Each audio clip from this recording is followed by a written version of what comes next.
चलिए समझ में आया। तो इसलिए एक नया टॉपिक जन्म हुआ, that is called protista.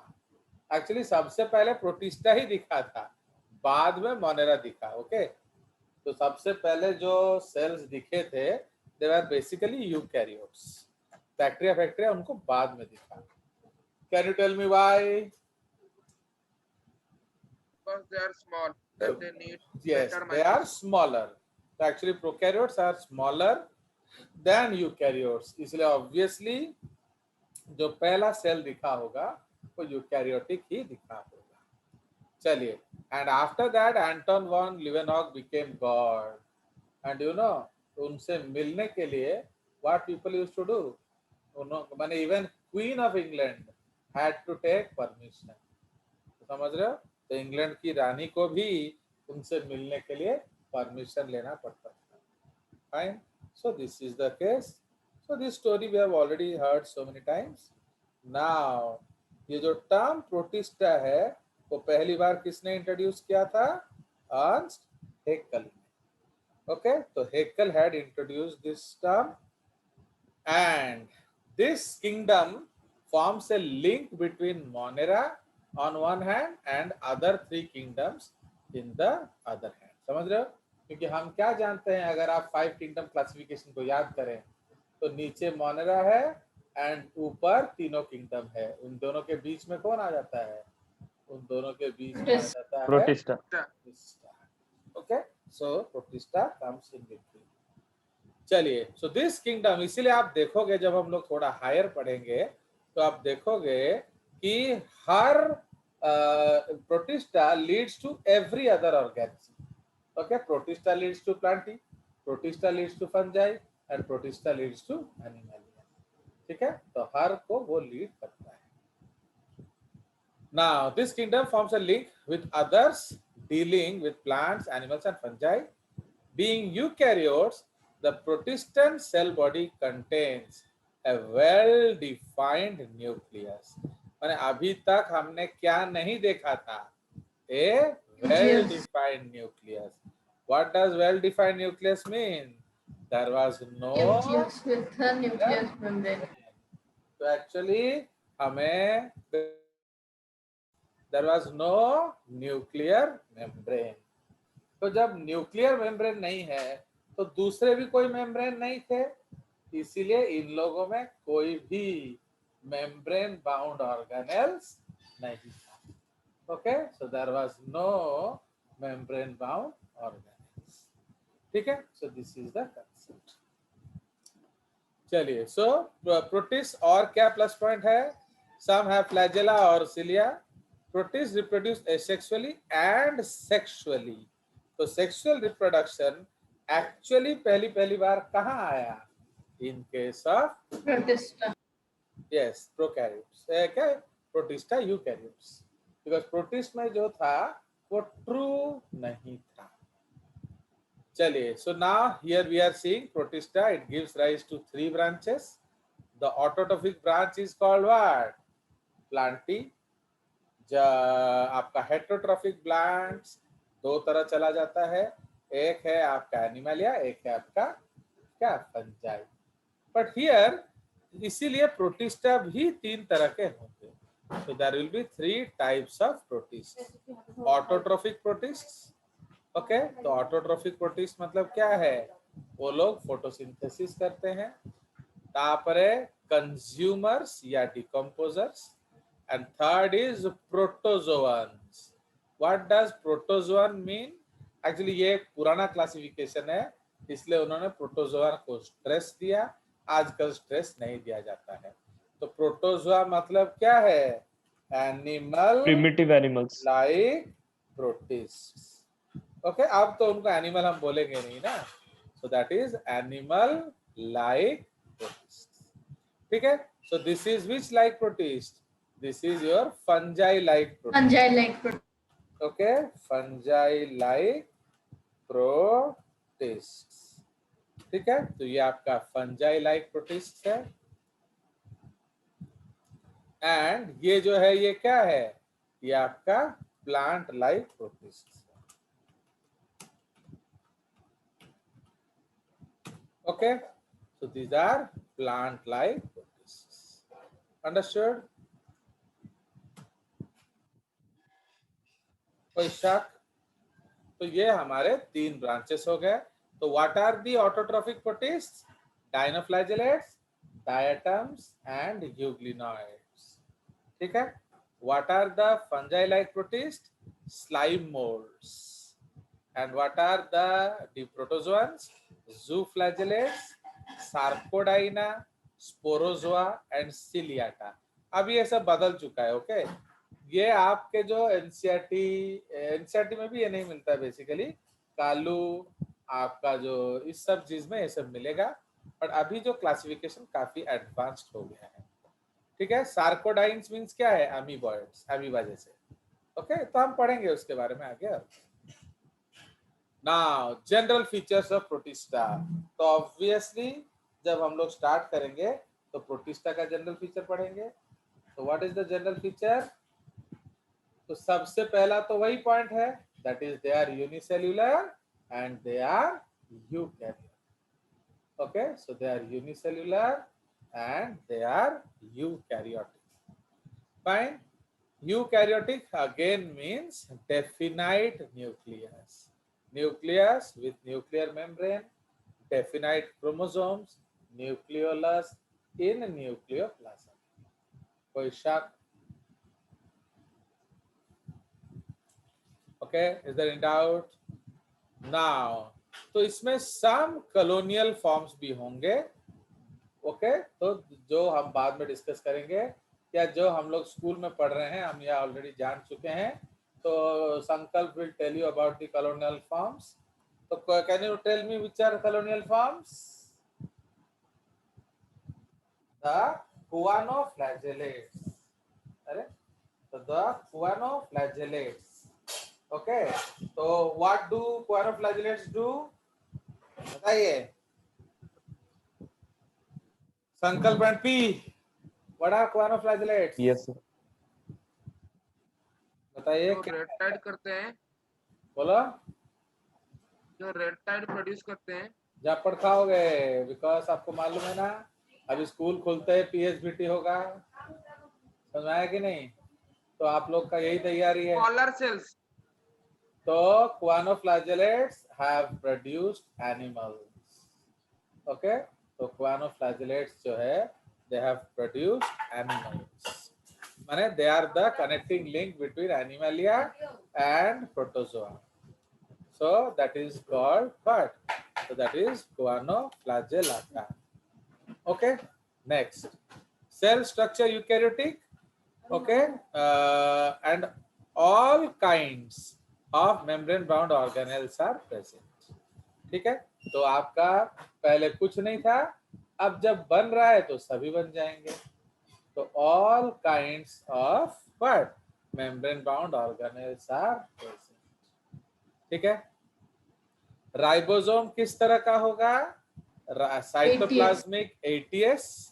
And organelle ribosome जो है वो लेस देन 70s होता है. Actually it is not actually 70s, it is less than 70s type. ठीक है. एंड द सेल्स में possess cell wall. Okay, the cells में possess cell wall. तो क्या है बताइए? सेल्स में काइटिनस इन फंजाई. ठीक है. आपका काइटिनस सेल वॉल किस में मिलेगा? फंजाई. Cellulosic in plant. समझ रहे हो? एनिमल्स में तो होता नहीं है, सो इसलिए काइटिनस में तो chitinous in fungi and cellulosic in plants. Okay. Flagella आ गया. देखो 9+2 पैटर्न. समझ रहे हो? तो 9+2 pattern consisting of tubulin proteins. ठीक है. Movement is achieved by pseudopodia, flagella, cilia, etc. Okay तो इस तरह से अलग अलग इवन बॉडी का मूवमेंट भी होता है. So where ciliary mode is fastest. Mode of nutrition भी कुछ भी हो सकता है. तो फोटोसिंथेटिक मतलब क्या है? They can produce their own food. Holozoic ingestive मतलब क्या है? वो मार कर गिर जाएंगे. सैप्रोबिक और पैरासाइटिक जो है वो आपका अलग तरीके का रिलेशन है. ठीक है ना. इसलिए सैप्रोबिक डेड एंड डिकेइंग है. पैरासाइटिक जो है वो आपका डिजीज कॉज करके करता है ना. ये एक इंपॉर्टेंट पॉइंट है. Some have मिक्सोट्रोपिक nutrition. मिक्सोट्रोपिक का मतलब क्या है? More than one type. तो फोटोसिंथेटिक भी होगा. ओके फोटोसिंथेटिक भी होगा एंड सैप्रोबिक भी होगा. तो जैसे यूग्लिना में देखा जाता है कि वो फोटोसिंथेटिक भी हैं एंड वो सैप्रोबिक भी हैं. कोई शक? Now No. For your school इतना काफी है. This one page is enough. Okay तो इसलिए आपके लिए ये इनफ है. बाकी हम अपने रिक्रिएशन के लिए पढ़ते हैं. Now reproduction occurs by asexual and sexual means. ठीक है तो एसेक्सुअल में आपका कौन कौन सा आ सकता है बता सकते हैं आप? सेम आ जाएगा बाइनरी फिशन एटसेट्रा एटसेट्रा. तो इसमें आ जाएगा एसेक्सुअल में binary fission. Okay comma multiple fission comma plasmotomy comma budding. Okay तो ये आपका एसेक्सुअल है. सेक्सुअल मीन्स में क्या आ जाएगा? बोलिए. Sexual means by syngamy. What is syngamy? Fusion of gametes. Okay, that is called by fusion of gametes. तो ये gametes आपके सिमिलर भी हो सकते हैं, डिसिमिलर भी हो सकते हैं. और जब आएगा हम डिटेल वहां डिस्कस करेंगे. ठीक है जी. ये जो जो चीजें हैं ये हम लोग बाद में पढ़ेंगे एक्चुअली ये क्या क्या है. तो एसेक्सुअल रिप्रोडक्शन क्या क्या हो गया आपने देख लिया. ओके एंड सेक्सुअल भी हमने देख लिया. Life cycle is of two types showing zygotic meiosis and gametic meiosis. मतलब क्या है? जाइगोटिक मियोसिस मतलब जाइगोट के बाद मियोसिस होगा. ओके तो इसलिए आपका जो ऑर्गेनिज्म कैसा हो जाएगा? हैप्लॉइड हो जाएगा. राइट तो like that the organism will become haploid. But आपका जो गैमेटिक मियोसिस का मतलब क्या है? Meiosis will happen in while gamete formation. ये सब हम आगे आगे पढ़ेंगे. Now these are sir decompose. Zygotic meiosis में भी तो गैमेट्स जो है वो हैप्लॉइड होंगे. That we will discuss. Okay अब अगर एक वर्ड के लिए मेरे को एक क्लास खाना पड़े तो मैं नहीं करूंगा ना. चलिए तो इसलिए ये आप जब हम मियोसिस पढ़ेंगे तब उसके बारे में पढ़ेंगे.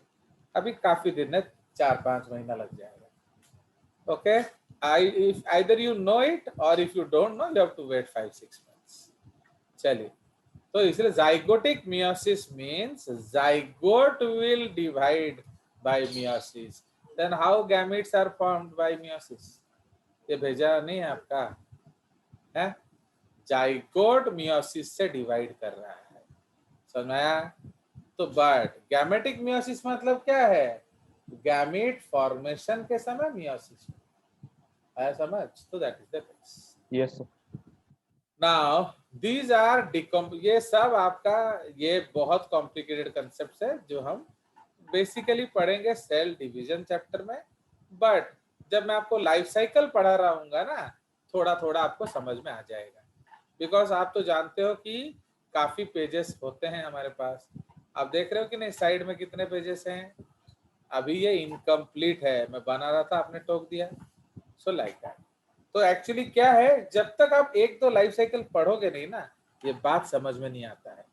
ओके तो इसीलिए बच्चों को इस सब्जेक्ट से डर लगने लगता है. राइट तो एंड उसको फिर घोषना पड़ता है. एंड आप जानते हो घोषणा इतना आसान नहीं. ओके आप जो घोषोगे आपको नीट इस साल थोड़ी देना है, नीट तो अगले साल देना है, वो आप फिर भूल जाओगे। बट अगर आप समझ लोगे तो आपको बार बार आएगा। क्लियर? चलिए, सो नाउ इकोलॉजी में उसका क्या रोल है? They can be decomposers, they are photosynthetic और पैरासाइटिक। ओके, फोटोसिंथेटिक मतलब क्या है? ये पूरा जो है ये हमारे लिए ऑर्गेनिक फूड बनाते हैं। फाइन। डिकम्पोजर का मतलब क्या है? जो डेड एंड डिकेइंग को ये लोग रिटर्न बैक टू सॉइल करते हैं। अब देखो, अगर हम सब सॉइल से ले लेंगे एंड कोई भी चीज सॉइल को वापस नहीं करेंगे तो व्हाट विल हैपन? बताइए। तो Soil में Used जो up हो जाएगा। nutrients है वो खत्म हो जाएगा। दुनिया खत्म हो जाएगा। इसीलिए रिटर्निंग डेथ का एडवांटेज क्या है? Returning back the vital nutrients to the earth, तो उसको वापस करना इंपॉर्टेंट है। ओके, एंड उसमें मदद करते हैं आपके दो कैटेगरी, एक है fungi, Monera and protista.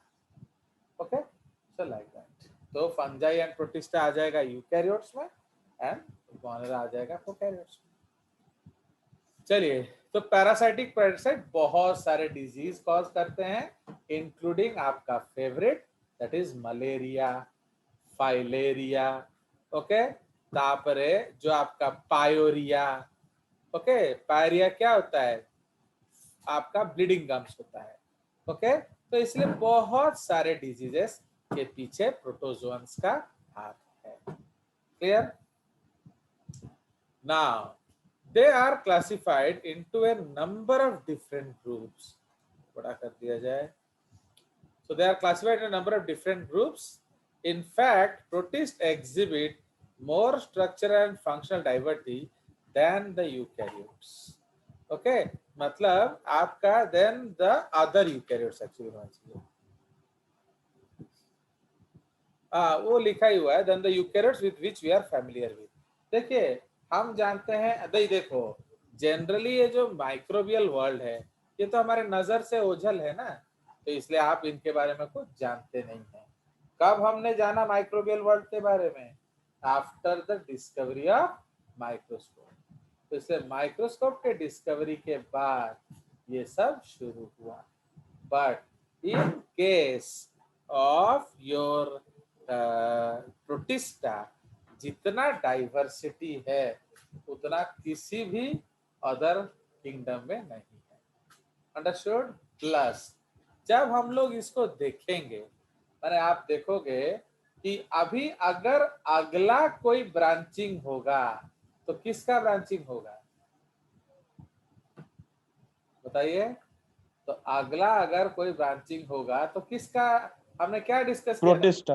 Taxonomy is lumping and splitting ना, तो taxonomy is lumping and splitting. तो अगला कौन स्प्लिट करेगा? प्रोटिस्टा। क्योंकि इतना ज्यादा वेरिएशन है, यूनिसेलुलर भी है, मल्टीसेलुलर भी है, ऑटोट्रोफिक भी है, सैप्रोबिक भी है, पैरासाइटिक भी है। तो हर तरह का ऑर्गेनिज्म यहाँ आपको देखा जाता है। Single cell protist are justifiably considered the simplest eukaryotes, क्योंकि बाकी सब तो इससे बड़े ही है ना। But many protists are complex and most elaborate of all cells।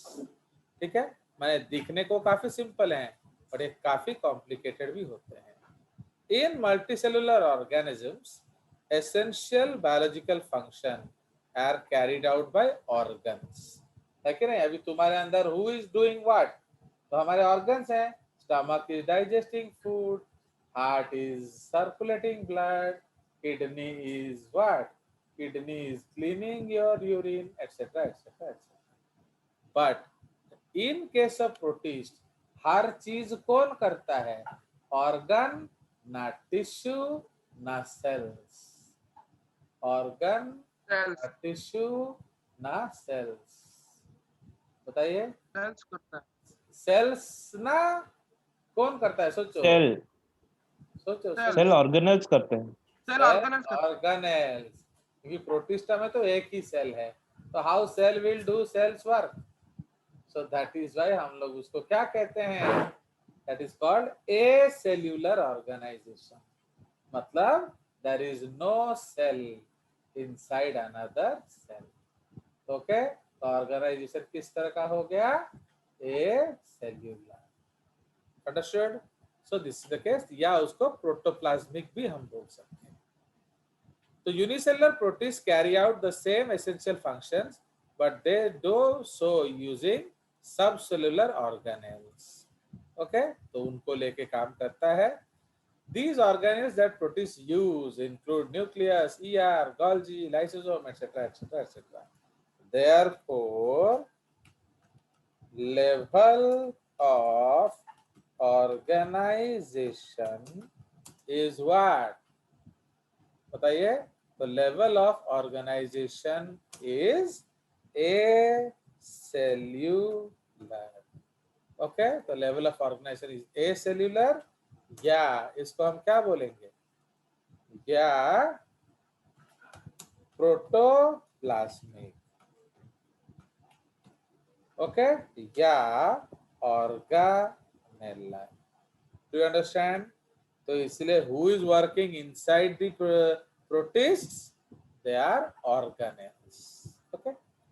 Certain protists also rely on organelles not found in most other eukaryotic cells, like contractile vacuole that pump excess water from protistine cell. तो contractile vacuole और किसी में नहीं होता ना, हम लोग में नहीं होता है contractile vacuole. Okay, one group of dinoflagellate protists has most complex subcellular structure known a unique eye-like organelle called ocelloid. देख रहे हो? तो ये सब आप नॉन जेजेस क्लास में नहीं मिलेगा. तो ओसेलॉइड इसको कैप्स में लिख देने से होगा ना, ओसेलॉइड with components resembling the lens and retina in the eyes of vertebrates. तो समझ रहे हो? तो हमारे आंख जैसा एक स्ट्रक्चर उनमें देखा गया and that is called ocelloid. तो देख रहे हो? तो इसीलिए we can say that some protistants are also more advanced than us. तो जब मैं आपको फाइलोजेनी दिखाऊंगा, क्लैडोजेनेसिस दिखाऊंगा, आप देख पाएंगे कि कितना ये यूनिक है. Understand? So this page is enough for your school business, for your school exams etcetera. उसके बाद थोड़ा थोड़ा क्लासिफिकेशन में जाएंगे ना. अब ये देखिए, ये सबसे बड़ा स्टोरी है. तो जो सैम है मेरे को पूछ रही थी कि सर ये प्रोटिस्ट आए कैसे, हाउ डिड दे कम. तो protist are also very diverse in the nutrition, ये हम ऑलरेडी डिस्कस कर चुके हैं. Reproduction and life cycles also are highly variable in protista. बहुत अलग अलग तरह का रिप्रोडक्शन है. Okay, some are only sexually, others sexually. Okay, या किसी तरह का मिक्सचर है. All three basic type of sexual life cycles are represented. ये किसके बारे में बोल रहा है? बोलिए,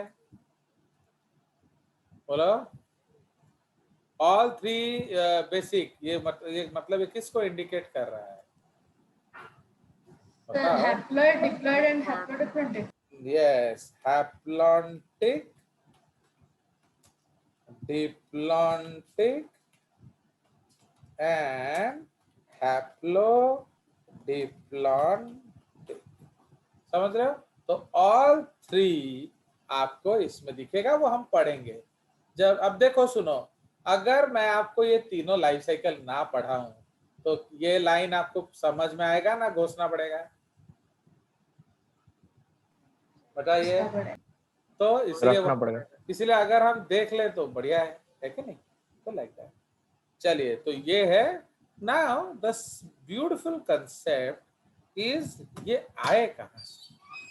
okay, so now we will discuss क्या. अब हम डिस्कस करेंगे origin of eukaryotes. ओके, तो ऑलरेडी इस बारे में हम जिक्र कर चुके हैं कि जो यूकैरियोट्स है वो कैसे ओरिजिनेट किए. They have originated by 2-3 different theories. Okay, तो ऑरिजिन ऑफ यूकैरियोट्स जो है उसके पीछे 2-3 अलग अलग थियरीज, तो इसलिए हम यहाँ डिस्कस कर रहे हैं क्या, एंडोसिम्बायोसिस। ओके, तो that is primary and secondary endosymbiosis. So we are discussing this here. Okay. Now please look here. तो ये आपका सपोज ये एक यूकैरियोटिक सेल है, तो how did this eukaryotic cell come into origin, तो बताइए। नाउ जो न्यूक्लियस आया ये कहां से आया, ओके बताइए। आर्किया।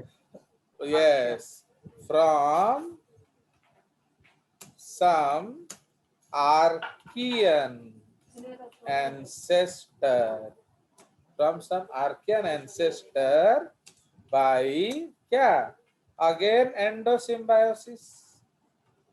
ओके, तो किसी ना किसी आर्कियन एंसेस्टर से ये आया है by the process of endosymbiosis। Clear, and इसका रीजन भी हम already this things have discuss so many times. Now mitochondria कहां से आया, so Aerobic bacteria. Yes, from the क्या, from the aerobic bacteria, aerobic bacteria. Okay, तो किसी aerobic bacteria से ये आया होगा माइटोकॉन्ड्रिया। अंडरस्टूड। नाउ ये आपका एक साइनोबैक्टीरियम आ रहा है, तो जब साइनोबैक्टीरियम आ रहा है तो दिस साइनोबैक्टीरियम, सो नाउ ये पहली बार सपोज अंदर आया। ओके, तो इसको हम लोग क्या बोल रहे हैं, primary endosymbiosis. So this is called primary endosymbiosis, मतलब पहली बार हो रहा है। तो अगर ऐसा लिखेंगे ना तो हम ये आर्कियन एंसेस्टर नहीं लिख सकते इधर। ओके, अगर हम लोग इस कंसेप्ट को डिस्कस करेंगे तो we will not write about the what, about the archaean ancestry. इसमें हम इंस्टेड क्या लिख लेंगे, इसमें हम लोग लिख सकते हैं that membranes form around the nucleus, okay, या न्यूक्लियर मटेरियल, ओके, बाय क्या, मेम्ब्रेन इन्वेजिनेशन थ्योरी। तो किसी ना किसी तरह मटेरियल बाय मेम्ब्रेन इन्वेजिनेशन, समझ रहे हो, किसी ना किसी तरह से मेम्ब्रेन अंदर आए एंड वो आपके न्यूक्लियस को लपेट लिए, सो that is called membrane invagination. क्यों मैं ऐसे लिख रहा हूं मालूम है, क्योंकि हम यहाँ प्राइमरी एंडोसिम्बायोसिस लिख रहे हैं। तो बट अगर हम यहाँ आर्किया से ले आएंगे तो ये कौन सा एंडोसिम्बायोसिस होगा, ये सेकेंडरी होगा, क्योंकि ऑलरेडी हम एंडोसिम्बायोसिस कर चुके हैं, बुझला। तो इसलिए प्राइमरी एंडोसिम्बायोसिस से अभी आपका क्या हुआ, क्लोरोप्लास्ट आ गया, fine. So this is the concept of chloroplast. फिर क्लोरोप्लास्ट जो है वो आपका क्या है, तो this is giving secondary endo, means ये क्लोरोप्लास्ट प्लस एक और यूकैरियोटिक सेल विथ माइटोकॉन्ड्रिया, ये आपका फ्यूज कर रहा है, तो ये क्या बन जाएगा बताइए। So chloroplast with 3 external membrane. Okay, तो आपका यहाँ 2 मेम्ब्रेन है, ओके, 2 मेम्ब्रेन्स, एंड इधर क्या आ जाएगा, 3 मेम्ब्रेन्स आ जाएगा। थर्ड मेम्ब्रेन कौन सा है, बोलिए, thylakoid, thylakoid, thylakoid. Okay, so that is called the thylakoid membrane. Okay, so ये आपका खूबसूरत सा एग्जांपल है। So this is how dinoflagellates came into account.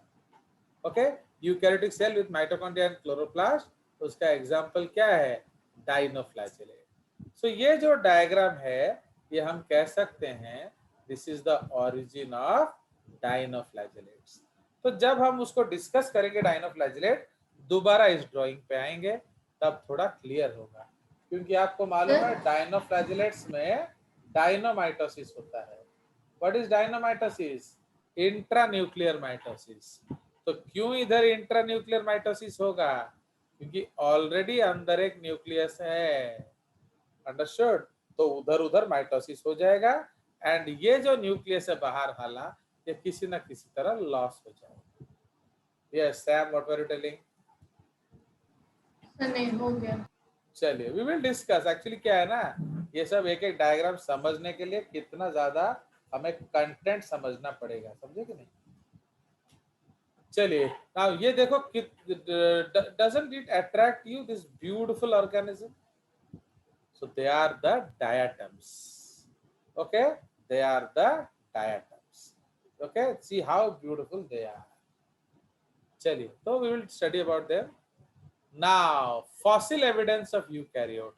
ये देख रहे हो, ये जो आपका एक स्ट्रक्चर मैंने बनाया, so this is not a structure. This is the photograph of a fossil. So in rocks about 1.5 billion years old, scientists have found well-preserved microfossils that are noticeably different in appearance from earlier simpler cells. क्यों? इसके पहले जो sales देखा जाता था उसमें कोई nucleus नहीं था, बट ये थोड़ा अलग दिखता था. An example of fossil algae is shown in the figure right side. तो ये आपका एक fossil algae है. These cells are much larger than those, okay, of prokaryotes and have internal membranes and thicker walls. ठीक है? Now, early fossils mark a major event in the evolution of life. A new type of organism had appeared, जिसको हम लोग eukaryotes बोलते हैं. All organisms are either prokaryotes which lack nucleus or eukaryotes which possess a nucleus. Eukaryotic cells evolved not only through horizontal gene transfer but also through infolding of membranes. Horizontal gene transfer का मतलब क्या है? कि कहीं से आ गया, किसी ने दे दिया. Okay, somebody has given. So that is called horizontal gene transfer. ये भी मेरा टॉपिक है, we will discuss. Okay, ये सब चीज डिस्कस्ड है. But also through infolding of membranes. तो इनफोल्डिंग ऑफ मेम्ब्रेन्स को हम लोग क्या कहते हैं? Membrane invagination theory. And by engulfing other cells. तो एनगल्फिंग अदर सेल्स का मतलब क्या है? एंडोफैगोसाइटोसिस. तो आपने एंडोफैगोसाइटोसिस किया, ठीक है? ये आपका एक तरीके का एंट्री आया. तो this is how things come inside. Infolding of membrane में हम क्या लिखेंगे?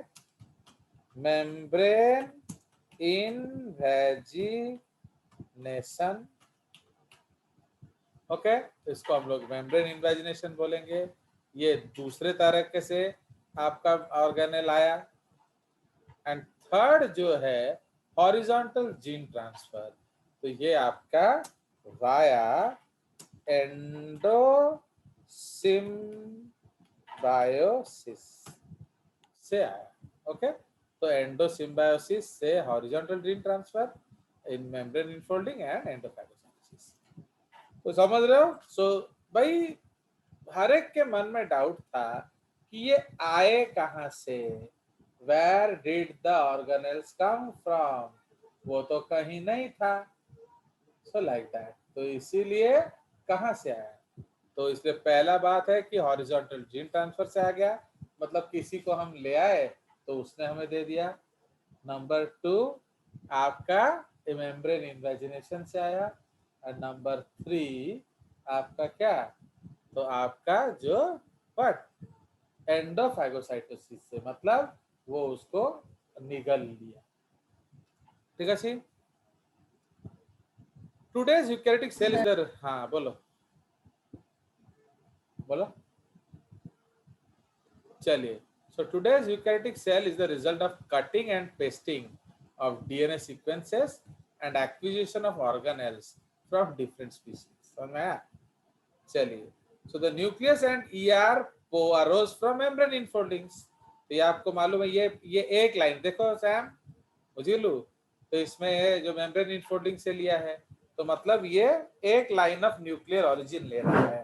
तो we know that nucleus has originated from two ways, one is membrane invagination and second is what, endosymbiosis. तो इसीलिए अब जब मैंने वो देखा तो मैंने इसलिए उसको हटा दिया, क्योंकि वो एंडोसिम्बायोसिस के बारे में दिखा रहा है। See this diagram, all of you, Ayush and Prasmit, देखिए, बिकॉज आप लोग ये पहली बार पढ़ रहे हो तो इस चीज को थोड़ा ध्यान से देखिए। व्हाट इज मेम्ब्रेन, एक्चुअली आपको मन में डाउट आ रहा होगा ये इन्वेजिनेशन ऑफ मेम्ब्रेन क्या है। तो ये देखिए, तो ये एक नॉर्मल सेल में उसका डीएनए है। अब ये मेम्ब्रेन देख रहे हो, ये अंदर के तरफ इन्वेजिनेट कर रहा है, मतलब लपेट रहा है। एंड धीरे धीरे उसने क्या किया, उसने न्यूक्लियस को लपेट दिया, देख रहे हो।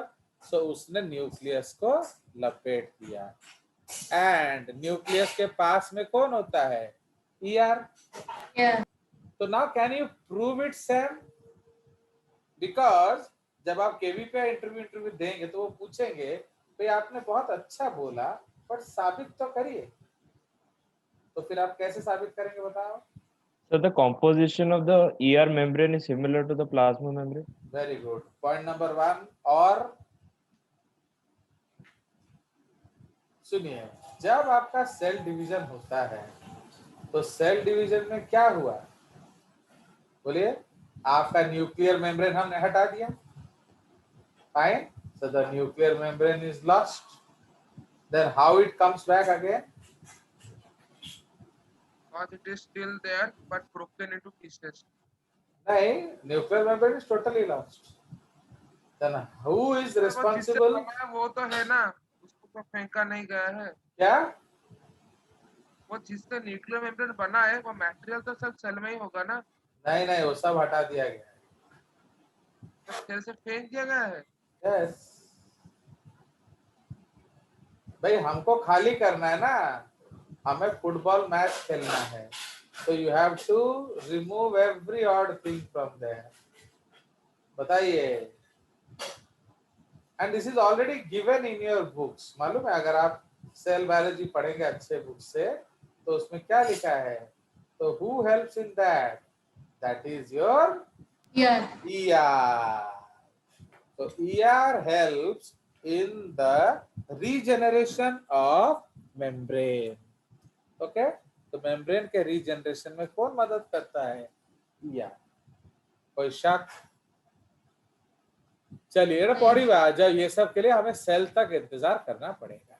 Okay, now have I proved my point Sam, that नहीं तो अभी आप गुस्सा कर रहे थे कि नहीं कि सर आप तो हमको उसमें बोले आर्किया से आता है, फिर इसमें बोल रहे मेम्ब्रेन इन्वेजिनेशन से आता है। तो भाई हमारे पास दो थ्योरीज है, असुविधा क्या है।